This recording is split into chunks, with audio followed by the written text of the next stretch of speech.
रहीम। कल जब हमने अपना लेक्चर कंप्लीट किया था तो हमने उसके अंदर न्यूमेरिकल 13.1 और 13.5 की थी, सही है, जो हमारे टॉपिक से रिलेटेड था। अच्छा, आज हम करेंगे कुछ डेफिनेशन करेंगे, फिर उससे रिलेटेड जो न्यूमेरिकल होगा वो करेंगे।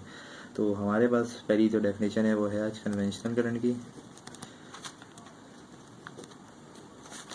कन्वेंशनल करंट क्या चीज़ है? When current passes through the circuit when current passes through the circuit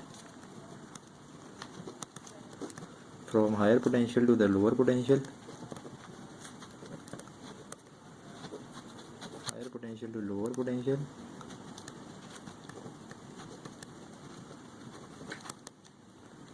then it is called conventional current.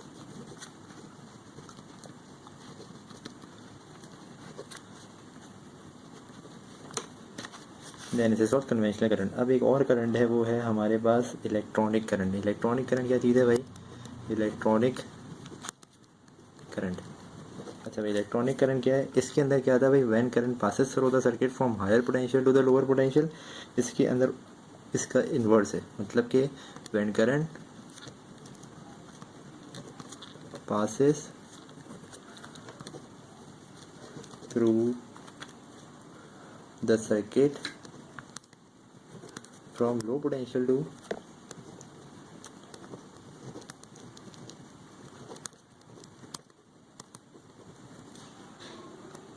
higher potential, तो उस करंट को हम क्या कहते हैं भाई? इलेक्ट्रॉनिक करंट कहते हैं। उसको हम क्या कहते हैं भाई? इलेक्ट्रॉनिक करंट कहते हैं। अच्छा, और क्या चीज़ है भाई? ओपन सर्किट क्या चीज़ है? डेफिनेशन आती है भाई, ओपन सर्किट लोगों को पता नहीं होता। ओपन सर्किट क्या चीज़ है? ओपन सर्किट क्या है भाई? When current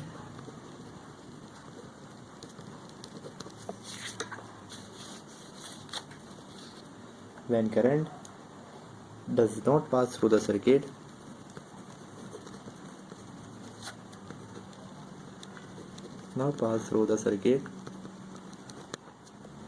it is said to be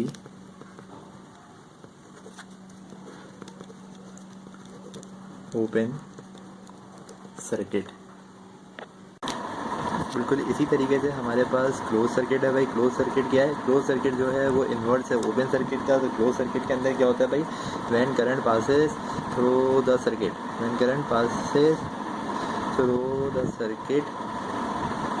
it is said to be closed circuit। जब करंट पास ना हो रहा हो सर्किट से, means switch is of.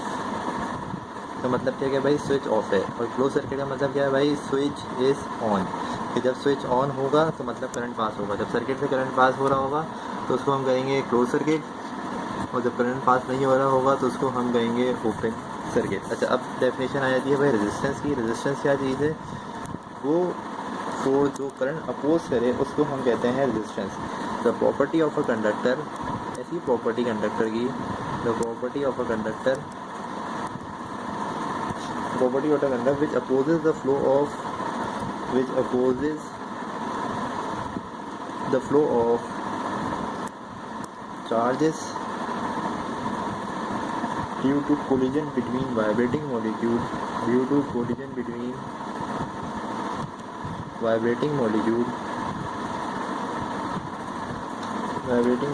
and moving charges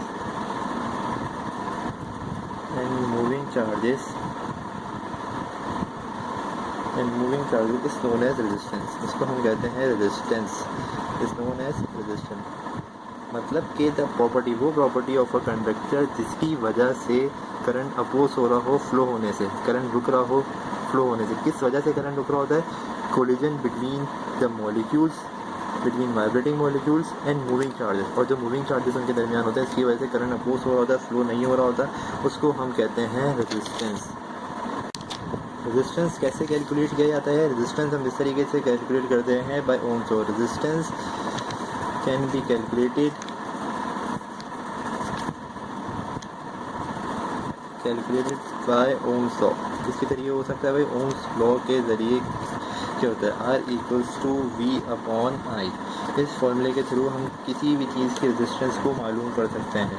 अब इसका यूनिट क्या है भाई, द SI यूनिट जो है इसका, द SI यूनिट जो है, जो द SI यूनिट है हमारे पास वो है R equals two volt per ampere, V ampere, लेकिन हम इसको लिखते हैं ओम्स, जिसका साइन होता है इस तरीके से।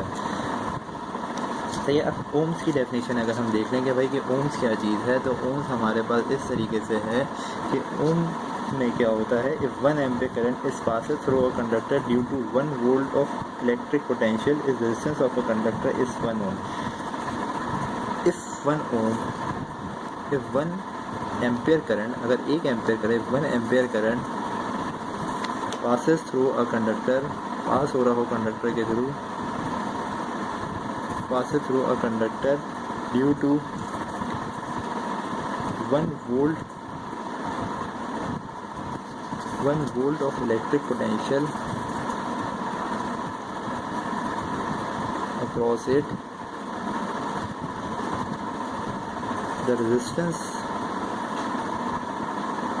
is called 1 ohm.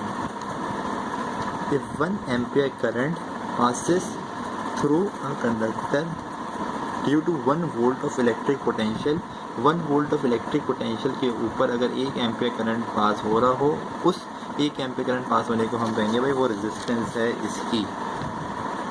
अच्छा भाई, अब जो हम टॉपिक कर रहे हैं वो है resistance of a conductor in terms of dimension भी कहा जाता है इसको, और ये भी कहा जाता है भाई resistivity of a conductor. Most important topic है सेकेंड ईयर का, अक्सर ये पेपर में हमें दिखता है कि भाई ये क्या है, इसकी डेरिवेशंस आती हैं हमारे पास और पूछा जाता है कि भाई इसकी डेरिवेशन बताएं, जो कि तकरीबन 4 से 5 नंबर की पूछी जाती है। अब इसको क्या लिख कैसे सकते हैं, हम इसको इस तरीके से लिख सकते हैं, ये है दरअसल कांस्टेंट टेम्परेचर पे, तो पहले लिख देते हैं भाई experimentally at constant temperature, experimentally at constant temperature, at constant temperature the resistance of a conductor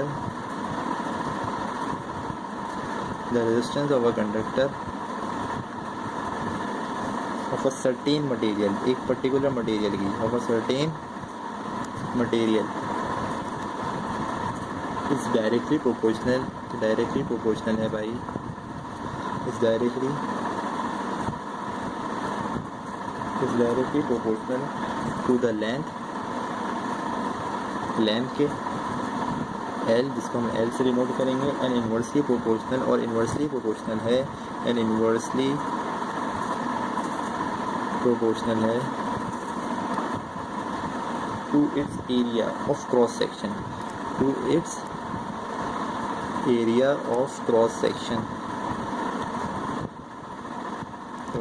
है। अगर किसी को मेरी राइटिंग समझ में नहीं आ रही है तो वो भाई हमसे हमारे YouTube चैनल के ऊपर हमें कमेंट सेक्शन में मेल करे, तो हम उसको अपने नोट्स भी प्रोवाइड कर देंगे।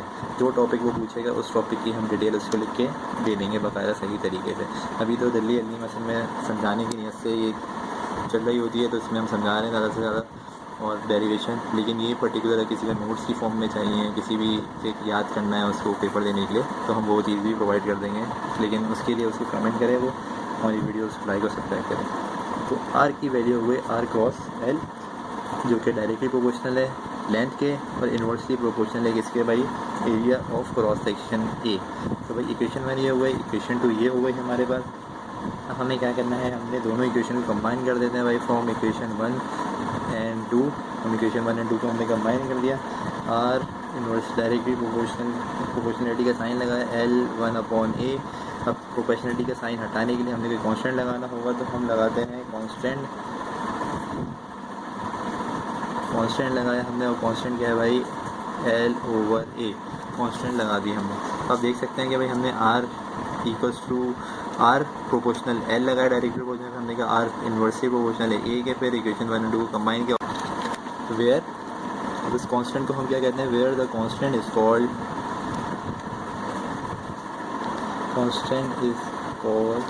Resistivity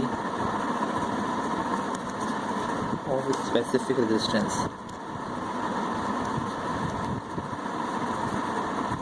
resistivity of specific resistance of conductor denoted by, इसको हम डिनोट करते हैं डिनोटेड बाय रॉ करके पी होता है इस तरीके से। तो हमारी इक्वेशन अब फाइनली बन गई R equals to constant resistivity specific constant upon, हमारे पास क्या चीज़ है, डेफिनेशन ऑफ रेजिस्टिविटी है हमारे पास, डेफिनेशन ऑफ रेजिस्टिविटी, इसको सही से लिख देते हैं, डेफिनेशन ऑफ रेजिस्टिविटी। तो इसकी डेफिनेशन हमारे पास इस तरीके से है, the resistance of unit length, the resistance of unit length of unit area of unit area of cross section of a conductor of cross section of a conductor of cross section of a conductor is called of a conductor is called specific resistance or is called specific resistance or resistivity or resistivity specific resistance और resistivity. अच्छा भाई, अब इस चीज़ के हमारे पास unit क्या है, तो हम इस तरीके से इसका यूनिट निकाल लेते हैं भाई। ऐसा यूनिट जो है इसका वो है हमारे पास ओम मीटर। इसका फॉर्मूला है भाई रो बराबर है एक तरीके से रेजिस्टेंस अब multiply by cross section area upon its length. तो हमारा सवाल है भाई कि अब इसका न्यूमेरिकल कर लेते हैं। तो हमारे पास जो इस टाइप का न्यूमेरिकल है जो अभी हमने डेफिनेशन पढ़ी वो ये है कि भाई अ सिल्वर वायर जो कि है 2 मीटर लॉन्ग, मतलब इसकी लेंथ हमें दी हुई है 2 metre, to have a resistance of 0.5 ohm, 5 ohm की इसकी रेजिस्टेंस है, what should be its diameter be, इसका डायमीटर क्या होगा ये। अच्छा भाई, तो न्यूमेरिकल है हमारे पास 13.2, मोस्ट इम्पॉर्टेंट न्यूमेरिकल है सेकेंड ईयर का, ये इस चैप्टर से ये न्यूमेरिकल बहुत बार पूछा गया है। तो आर की इसमें वैल्यू दी हुई है हमारे पास 0.5 ओम दी हुई है, लेंथ हमें दी हुई है 2 मीटर की लेंथ दी हुई है, डायमीटर हमें बताना है।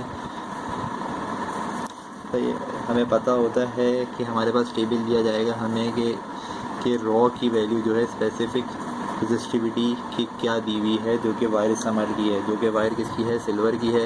ये हमें वैल्यू गिवन होगी पेपर के अंदर। तो इसकी वैल्यू हमारे पास दी हुई है 1.52 मल्टीप्लाई बाय 10 की पावर -8 ओम मीटर। अब हम फार्मूला यूज़ कर लेते हैं भाई, यूजिंग फार्मूला हमने यूज़ किया rho R equals to rho L upon A. अब सिंपल हम वैल्यू डिस्प्लेस कर देंगे। ए दरअसल हमें डायमीटर निकालने, तो ए हमने इस तरफ ले लिया, रॉ एल अपॉन आर कर दिया हमने यहाँ पे। ए हमें पता है भाई सिंस ए इक्वल टू किसके बराबर होता है, पाई आर स्क्वायर के बराबर होता है। और हम इसको इस तरीके से भी ले सकते हैं, पाई आर की जगह हम ले सकते हैं भाई डी अपॉन 2 का स्क्वायर, और फर्दर हम ले सकते हैं पाई डी अपॉन 4। तो हम इसको इस तरीके से लिख सकते हैं। रेस्ट ऑफ द बात हम इसका यहाँ कर लेते हैं। तो हमारे पास वैल्यू क्या आ जाएगी भाई, अगर हम ए की जगह लिख दें हैं, ए की जगह ए हमारे पास हो गया है पाई डी अपॉन 4। अगर हम इसको इस तरीके से कर देते हैं, ए की जगह ए को रिप्लेस कर देते हैं पाई डी अपॉन 4 से, जो कि हमने यहाँ पे किया हुआ है कि ए की वैल्यू क्या है रॉ एल अपॉन आर। तो हम इसको डिस्प्लेस कर देते हैं भाई ए पाई डी अपॉन 4 से। तो pi D upon 4 equals to rho L upon R. D को हम इस साइड पे रखते हैं, बाकी चीज़ें हम राइट हैंड साइड पे भेज देते हैं। 4 रॉ एल अपॉन आर पाई। अब सिंपल वैल्यू डिस्प्लेस करते हैं हम यहाँ पे, सिंपल वैल्यू डिस्प्लेस करते हैं हम यहाँ पे। वैल्यू के तरीके डिस्प्लेस करेंगे तो वैल्यू हमें दी हुई है D square equals to 4 multiply by 1.52 multiply by 10 की power -8 multiply by 2 upon 3.142 multiply by 0.5। तो हम जब इसका आंसर कैलकुलेट करें डी स्क्वायर, इसकी वैल्यू हमारे पास आ गई 7.74 मल्टीप्लाई बाय 10 की पावर -8, और डी हमारे पास आ गया है 2.78 10 की पावर -4। ये हमारा आंसर है। बहुत आसान न्यूमेरिकल है, लेकिन लाजमी पेपर में पूछा जाता है, तो इसकी प्रैक्टिस करें।